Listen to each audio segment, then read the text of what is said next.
మన భారతదేశం బ్రిటిష్ పాలనలో మన దగ్గర ఉన్నటువంటి వనరులను వాళ్ళు తీసుకొని వెళ్ళి చిన్న గుండు సూది సంబంధించిన విడిభాగాలు ముడి సరుకుని ఇక్కడి నుంచి వాళ్ళు తీసుకొని వెళ్ళి అక్కడ తయారు చేసి మళ్ళీ ఇక్కడ మనకు అమ్మేవాళ్ళు.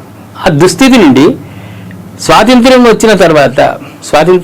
సిద్ధించిన తర్వాత కొంత మేర మనము స్వయం ఉపాధి మనమే ఉత్పత్తి చేసుకుంటున్నాం. ఆ ఉత్పత్తిని ఇతర దేశాలకు అందించేటువంటి స్థితి వచ్చింది.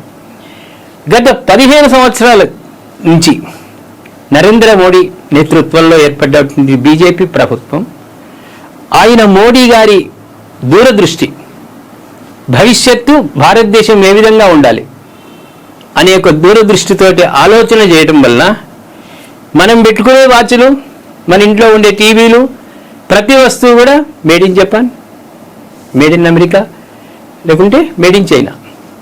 అవి ఇంతకుముందే, ఇప్పుడు అట్లా కాదు. మన దగ్గరనే కాదు, ప్రపంచ దేశాలు కూడా మేడ్ ఇన్